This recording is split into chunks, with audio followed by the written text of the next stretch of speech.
Hello, Internet. Welcome to Game Theory. Today, we're pulling back the curtain on one of the Internet's deepest mysteries.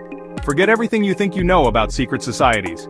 We're not talking about the Illuminati or the Freemasons. We're diving into something far bigger, far stranger, and far more terrifying. Imagine an organization that operates in the shadows, a group so powerful it can erase memories, build hidden cities, and fight wars you've never even heard of. They are the thin line between our normal lives and utter chaos. A world where the laws of physics are more like suggestions. This organization is everywhere and nowhere, all at once. They are the ultimate ghost in the machine of our reality. Get ready, because we're about to expose the truth behind the SCP Foundation. And trust me, once you see what's behind the veil, you'll never look at the world the same way again. Okay, so let's break it down. What exactly is the SCP Foundation? Think of them as the ultimate paranormal investigators, supernatural prison wardens, one massive global highly secretive organization. They operate above and beyond any single government. The name SCP itself is an acronym that stands for their primary mission. Secure, Contain, Protect, SCP-173. Each number represents a specific object, creature, location, or event that doesn't follow the known laws of nature. Inside, scientists in lab coats, soldiers armed with futuristic weapons, and specialists called researchers study these anomalies. And even memory-erasing drugs called amnestics to cover their tracks. If you saw something you weren't supposed to see, you wouldn't be interrogated in a dark room. You'd just wake up with a mild headache and a gap in your memory, never knowing the truth of what you witnessed. Now let's dig into that core mission, the very heart of the Foundation's philosophy. Secure, Contain, Protect. It's a strict three-step process that governs every single action the Foundation takes. First up, secure. The Foundation dispatches a mobile task force, or MTF. Their job, get to the anomaly, secure the area, bring the object or entity into Foundation custody. Next, contain. Once an anomaly is secured, it has to be put somewhere. Design specific containment for each SCP, no one-size-fits-all solution. A dangerous statue that moves when you're not looking needs one kind of cell. The goal, prevent escape. Finally, protect. This is twofold.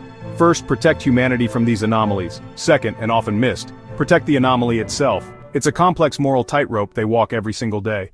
So, where did this unbelievably powerful organization come from? Well, the official history is shrouded in mystery, pieced together from fragmented files and conflicting reports. But the most widely accepted theory points to the late 19th century and the early 20th century. It seemed that humanity's own turmoil was tearing holes in the fabric of reality, letting the weirdness seep through. Before the Foundation, these events were handled by dozens of smaller, regional organizations, secret societies. The catalyst for change was a massive, undocumented conflict known as the Seventh Occult War, which is believed to have intertwined with World War II.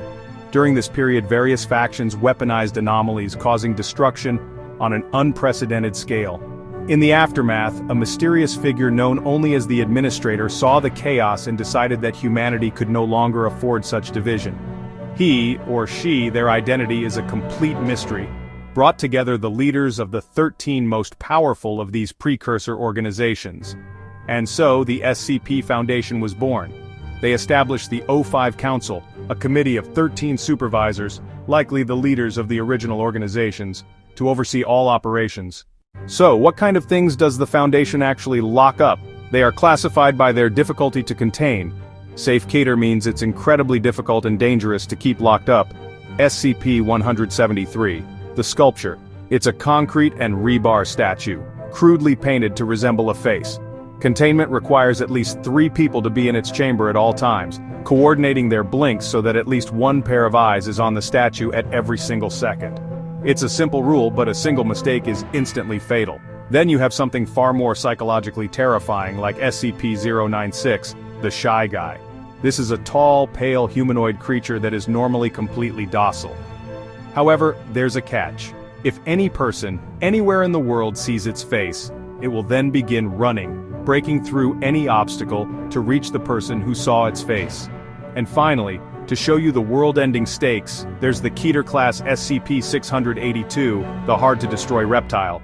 This is a massive, vaguely reptilian creature with an incredible ability to adapt and regenerate from almost any injury.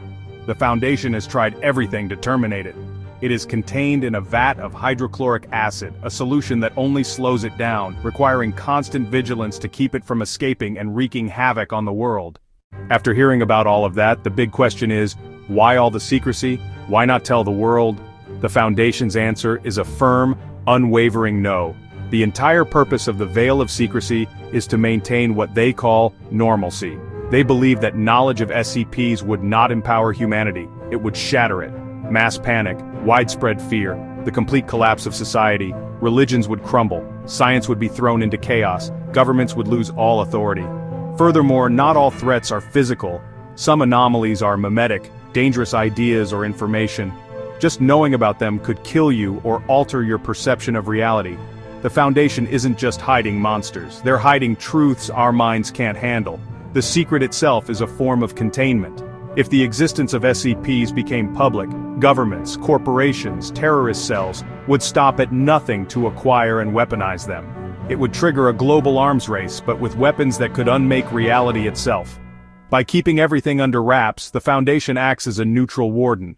In the end, the SCP Foundation is a necessary evil, a dark paradox. They lie to protect the truth. They are the shadowy guardians standing on the wall that separates our world from a universe of horrors we can barely comprehend. We live in the light because they have chosen to fight in the dark.